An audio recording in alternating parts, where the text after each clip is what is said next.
साहब सैनेटर फैसल वाड़ा ने गल नवीं की तुहानूं पता ही कि वाड़ा साहब जिहड़े हैं ने वो खबरां पक्कियां होंदियां ने ते उन्हां दी गल नूं असीं जिहड़ा ना अहमियत भी देनी चाहिदी है। वाड़ा साहब कहंदे ने कि हजे असल एहतसाब होना बाकी है तो तहरीक इंसाफ के खिलाफ हजे कुछ होर भी होने वाला है। तो तुसीं की समझ रहे हो कि एक तो फैज़ हमीद की जिहड़ी सज़ा है, ज़ाहिर गल है कि पाकिस्तानी तरीक किसी DG ISI नूं सज़ा होना पहला वाकया है, बड़ा फैसला है। दूजा, क्या तुसीं भी तहरीक इंसाफ के खिलाफ घेरा जड़ा है वो सुपरदा तंग होंदा वेखदे पे हो? रिजवान साहब देखो कि जड़ा फैसला आया फैज़ हमीद के खिलाफ, इस फैसले ने मैं समझना एक तारीख रकम हुई जी कि किसी अज तक पहला वाकया है कि किसी भी जड़ा DG ISI साबिक रहा है उन्होंने जड़ी है 14 साल सज़ा जड़ी है हुई है। जड़ी उन्होंने खिलाफ चार्जशीट सी और पहले भी पोलीटिकल इंजीनियरिंग जड़ी है वो पाकिस्तान होंदी रही है। वो ज़ियाउल हक के दौर च बदतरीन पोलीटिकल इंजीनियरिंग हुई, फिर परवेज़ मुशर्रफ के दौर च हुई, बाकी दौर च भी होंदी रही। तो हुण तो फैज़ हमीद ने तो अपने दौर दे विच सारे नवे रिकॉर्ड कायम करते और इन्नी पोलीटिकल इंजीनियरिंग जी है वो असी तो अपनी होश च नहीं जे देखी कि किसे किसे वाकयात होए कि तुसीं ये देखो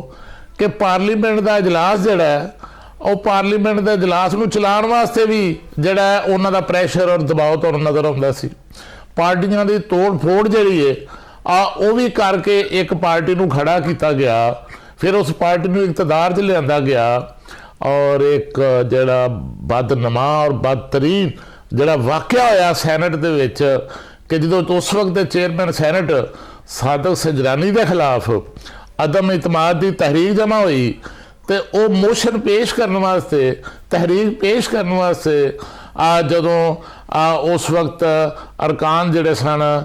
पीपल्स पार्टी नून लीग ते बाकी जमातां दे जड़े ने उठे उसकी सपोर्ट करने वास्ते तो उस वेले 64 अरकान जड़े ने उन्हें खड़े होके जी है वो तईद कर दी थी मोशन की। वो 64 अरकान का मतलब की सी कि 2 अक्सरीत जी है वो सैनट के अंदर वो जी है इस अदम इतमाद की तहरीक नूं सपोर्ट कर रही है सादक सजरानी के खिलाफ। जो वोटिंग का अमल आया वो खुफिया बैलेट सी तो सादक सजरानी नूं घर भेजण का टाइम आया वो चंद ही लम्हे बाद कोई लम्बा चौड़ा टाइम नहीं लगा वो तो फिर वो 53 सैनेटर चाहिए सन तो 64 सैनेटर तो घट के वो जड़े जे वो 50 सैनेटर रह गए, वो 13 सैनेटर जड़े ने वो गैर करते गए। तो वो भी सारी पोलीटिकल इंजीनियरिंग जी सजे वो फैज़ हमीद की सी और फैज़ हमीद ने और सिर्फ सियासत को नुकसान नहीं पहुँचाया, फैज़ हमीद ने इस मुल्क की सियासत के नाल नाल इस मुल्क के मीडिया को भी नुकसान पहुँचाया और इस मुल्क के अदलिया को भी नुकसान पहुँचाया। अदलिया भी उस वक्त की जी अदलिया से मैं वो गल कर रहा, उस वक्त की अदलिया दबाव च लिया के वो अपनी मर्जी के फैसले कराए और अपनी मर्जी दियाँ नहलियाँ सियासी नहलियाँ जी वो करवाइया और फिर सिर्फ नून लीग ही नहीं पीपल्स पार्टी नूं भी जिहड़ा वो दबाव च रखिया। और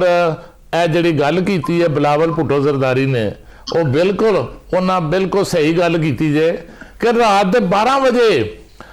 12 बजे जड़ा वो फरियाल तालपुर जी जरदारी साहब की मशीर है उन्होंने हस्पताल तो जड़ा वो जेल खलवा के रात 12 बजे किहड़ा कानून है जिहदे तहत रात के 12 बजे जेल खलवाई जाती है, वो जेल खलवा के तो उन्होंने जड़ा उत्थे जेल शिफ्ट किया जाता। और मैं तुहानूं दसां जिहड़ा तुसीं इंट्रो च कहा है कि ए ते जिहड़े उन्हां ते 4 इल्जाम साबित होए ने ओहदी उन्होंने जिहड़ी वो सज़ा मिली है वो जी उन्हां दी जिहड़ी चार्जशीट जे वो बड़ी वड्डी चार्जशीट जे और ਉਹਦੇ ਵਿੱਚ ਜਿਹੜਾ जे बड़े इल्जाम जे उन्हां दे और ਉਹਦੇ ਵਿੱਚ ਤੁਸੀਂ देखो कि ये ते वो ਜਿਹੜੇ उन्हां दे ਜਿਹੜੇ सियासी अनासर दे नाल मिल के और जिस तरीके दे नाल मुल्क के अंदर अदम इस्तेहकाम पैदा करने की कोशिश की गई और 9 मई जरा होया जे और 9 मई के मास्टर माइंड जड़े ने उन्होंने एक फैज़ हमीद भी जे बिल्कुल सही कह रहे हो। ਹੁਣ बहुत सारी हल्के जो सियासी ने गल कर रहे हैं कि हुकूमत ते तहरीक इंसाफ के दरमियान जड़ा ना ਹੁਣ ਜਿਹੜੀ ਲੜਾਈ ਹੈ ਨਾ ਉਹ ਐਸੇ ਮੋੜ ਤੇ ਪਹੁੰਚ ਗਈ, ਤੇ ਵਾਪਸੀ ਨਹੀਂ ਹੈ। क्या तुसी बतौर सियासतदान भी और बतौर तहरीक इंसाफ रहनुमा भी तुसी समझते पे कि हजे भी कोई मुफाहमत दा मुसालियत दा कोई एक एक कदम पिछे हट के गलबात करने का मौका है अजे? देखो, सियासत और जमहूरियत इसका ना है कि जदन भी कोई भी पार्टियां दे विच किसी इदारियां दे विच इख्तलाफ होवे ते ओ जनाब बैठ के टेबल दे उत्ते मुज़ाकरात नाल ही हल होने चाहिए। मैं ये नहीं कहता कि हुकूमत करना चाहती है या नहीं करना चाहती। हमारे लीडर इमरान खान, हमारे कैद ने हर जगह पे मुज़ाकरात की बात की है, लेकिन ये जोड़ा होना है ਹੁਣ ਤਾਂ ਬਿਲਕੁਲ ਅਪੁੱਠੀ ਹੋਈ ਏ। ਸਾਰੇ ਫਾਰਮ 47 ਲੈ ਕੇ ਤੇ ਹਕੂਮਤ ਦੇ ਉੱਤੇ ਬੈਠੇ ਨੇ। ਤੁਸੀਂ ਗੱਲ ਕਰ ਰਹੇ ਕਿ ਉਹ ਆਪਣਾ ਬਿਲਾਵਲ ਜ਼ਰਦਾਰੀ ਭੁੱਟੋ, ਉਸਦਾ ਅਜੇ ਤੱਕ ਇਹ ਨਹੀਂ ਪਤਾ ਚੱਲਾ ਕਿ ਉਹ ਭੁੱਟੋ ਹੈ ਜਾਂ ਜ਼ਰਦਾਰੀ ਹੈ। ਉਹ ਉਸਨੂੰ ਆਪਣੀ ਕੌਮੀ ਜ਼ਬਾਨ ਜਿਸ ਬੰਦੇ ਨਹੀਂ ਆਉਂਦੀ, ਉਹ ਵੀ ਇਸ ਮੁਲਕ ਦੇ ਸਿਰ ਦੇ ਉੱਤੇ ਸਵਾਰ ਹੈ ਔਰ ਮੁਲਕ ਦਾ ਲੀਡਰ ਬਣਨਾ ਚਾਹੁੰਦੇ ਹੈ। कम अज कम उसनू ये सोचना चाहिए कि तू उस जमात दे नाल है जिस जमात ने तुहाडे दौर दे विच तुहाडे खिलाफ तुहाडी इस दे इन्हां दी वालदा मोहतरमा बेनज़ीर भुट्टो दे खिलाफ इन्हां ने के कुछ नहीं कीता और जरदारी साहब दी ज़बानां तक कटियां गईयां। देखो, ये हर दौर दे विच ये चलदा है।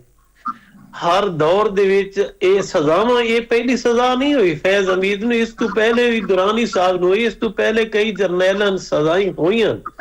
बाद विच माफ भी हो गईयां, सजाई खत्म भी होईयां, अपीलां दे विच जाके खत्म भी हो जानियां। लेकिन ये जिहड़ा दौर है ना हुण फैज हमीद नूं जिहड़ी सजा हुई है, मैं पहले भी है कि ये इदारे दा अंदरूनी मामला है और अगर उसने कोई जुर्म कीते तो उसनूं सजा मिली और बहुत अच्छा होए। ਅਸੀਂ ਇਹ ਨਹੀਂ ਕਹਿੰਦੇ ਕਿ ਬੜਾ ਬੁਰਾ ਹੋਏ, ਅਸੀਂ ਤਾਂ ਅੱਛਾ ਹੋਏ ਅਗਰ ਇਦਾਰਾ, ਕਿਉਂਕਿ ਸਾਡੀ ਪਾਕ ਆਰਮੀ ਇਸ ਨੇ ਪਿਛਲੇ ਦਿਨਾਂ ਦੇ ਵਿੱਚ ਇੰਡੀਆ ਨੂੰ ਨੱਕ ਚੰਨੇ ਚਬਾ ਦਿੱਤੇ। ਹਰ ਬੰਦਾ ਕਹਿ ਰਿਹਾ, ਅਮਰੀਕਾ ਬਾਰ-ਬਾਰ ਕਹਿ ਰਹੇ ਕਿ ਇੰਡੀਆ ਨੂੰ ਇਹਨਾਂ ਨੱਕ ਚੰਨੇ ਚਬਾ ਦਿਏ ਇਹਨਾਂ ਨੇ। ਅਸੀਂ कभी भी, हमारे लीडर ने भी कहा है कि फौज भी मेरी, पाकिस्तान भी मेरा, लेकिन जो हालात चलते पे वो सब दे सामने, सब नू पता है कि की होए, किस तरह होए। मैंडेट साडे कोल पिछले दिन एक इलेक्शन होए, उस विच साडी पार्टी दा बाईकाट सी। यकीन करो टोटल 10,000 वोट कास्ट होए और PML नून दा कैंडीडेट 67,000 वोट लेके कामयाब ही हो गए उथे। उस जगह उत्ते की इलेक्शन कराउण दी जरूरत ही नहीं, बस नाम लिखो, लिस्ट बनाओ कि तुसी जनाब ए मेंबर हो सूबाई असैम्बली, तुसी मेंबर नेशनल असैम्बली और तुहाडी हुकूमत अल्लाह अल्लाह खैर सल्लम। और जेड़ा इमरान खान दी तुसी गल कर रहे हो, इमरान खान तो पहले थोड़े केस होए, पहले थोड़े मुकदमे पैन के कोई एक दो होर आवे सी, लेकिन साडी पार्टी हर वक्त मुज़ाकरात वास्ते दरवाजे खुले और मुज़ाकरात करने वास्ते तैयार है। कोई मुज़ाकरात होने चाहिए ने। हालांकि साहब ये दसो कि इस टाइम बड़ा शोर मच रहा है कि बानी PTI ਜਿਹੜੇ ਨੇ ਉਹਨੂੰ ਮਾਨਤ ਕੀਤਾ ਜਾਵੇ, ਕੁਝ ਲੋਕ ਦੇ ਹੱਕ 'ਚ ਨੇ, ਕੁਝ ਦੇ ਖਿਲਾਫ ਨੇ, ਠੀਕ ਹੈ ਨਾ ਜੀ। ਤੇ ਲੇਕਿਨ ਸਾਡੀ ਪਾਕਿਸਤਾਨ ਦੀ ਸਿਆਸਤ ਦੇ ਵਿੱਚ -1 -2 ਦੇ ਫਾਰਮੂਲਾ ਪਹਿਲੇ ਵੀ ਸ਼ੋਰ ਬੜਾ ਸੁਣਿਆ, ਬੜੀ ਗੱਲਾਂ ਹੋਈਆਂ ਨੇ। ਤੁਸੀਂ ਇਹ ਦੱਸੋ ਕਿ ਇਸ ਟਾਈਮ ਤੁਹਾਨੂੰ ਤਹਿਰੀਕ ਇਨਸਾਫ ਜਾਂ ਬਾਨੀ PTI ਪਾਕਿਸਤਾਨ ਦੀ ਸਿਆਸਤ 'ਚੋਂ ਮਾਈਨਸ ਹੁੰਦਾ ਵਿਖਾਈ ਦਿੰਦਾ? ਰਿਜ਼ਵਾਨ ਸਾਹਿਬ, ਇਹ ਹਰ ਦੌਰ ਦੇ ਵਿੱਚ ਜਿਹੜੀ ਮਕਬੂਲ ਲੀਡਰਸ਼ਿਪ ਰਹੀ ਹੈ ਉਹਦੇ ਮਾਈਨਸ ਹੋਣ ਦੀਆਂ ਗੱਲਾਂ ਹੁੰਦੀਆਂ ਰਹੀਆਂ ਨੇ। ਇੱਥੇ ਮੁਹਤਰਮਾ ਬੇਨਜ਼ੀਰ ਭੁੱਟੋ ਸ਼ਹੀਦ ਜਿਹੜੀਆਂ ਸਨ ਉਹਨਾਂ ਦੇ ਮਾਈਨਸ ਹੋਣ ਦੀਆਂ ਵੀ ਗੱਲਾਂ ਹੋਈਆਂ, ਨਵਾਜ਼ ਸ਼ਰੀਫ ਤੇ ਮਾਈਨਸ ਹੋਣ ਦੀਆਂ ਵੀ ਗੱਲਾਂ ਹੋਈਆਂ, ਆਸਫ ਜ਼ਰਦਾਰੀ ਦੇ ਵੀ ਮਾਈਨਸ ਹੋਣ ਦੀਆਂ ਗੱਲਾਂ ਹੋਈਆਂ। ਔਰ ਲੇਕਿਨ ਇਹ ਵੇਖ ਕੇ ਬਿਲ ਆਖਰ ਜਿਹੜਾ ਉਹ ਕੋਈ ਵੀ ਸਿਆਸਤਦਾਨ ਜਿਹੜਾ ਉਹ ਮਾਈਨਸ ਤੇ ਨਹੀਂ ਹੁੰਦਾ। ਲੇਕਿਨ ਇਹ ਜ਼ਰੂਰ ਹੈ ਜਿਹੜਾ ਤੁਸੀਂ ਪਹਿਲੇ ਫਰਮਾ ਰਹੇ ਸੋ ਕਿ ਜਿਹੜੇ ਸਿਆਸਤਦਾਨ ਨੇ ਉਹ ਆਪਣੇ ਸਿਆਸਤ ਨੂੰ ਔਰ ਆਪਣੀਆਂ ਜਮਾਤਾਂ ਨੂੰ ਬੰਦ ਗਲੀ 'ਚ ਨਹੀਂ ਲੈ ਕੇ ਜਾਂਦੇ। ਔਰ ਅਗਰ ਬੰਦ ਗਲੀ ਦੇ ਵਿੱਚ ਹਾਲਾਤ ਜਿਹੜੇ ਨੇ ਉਹਨਾਂ ਨੂੰ ਲੈ ਹੀ ਜਾਣ ਤੇ ਉਹ ਫਿਰ ਬੰਦ ਗਲੀ ਚੋਂ ਆਪਣੀ ਸਿਆਸਤ ਨੂੰ, ਆਪਣੀ ਜਮਾਤ ਦੀ ਸਿਆਸਤ ਨੂੰ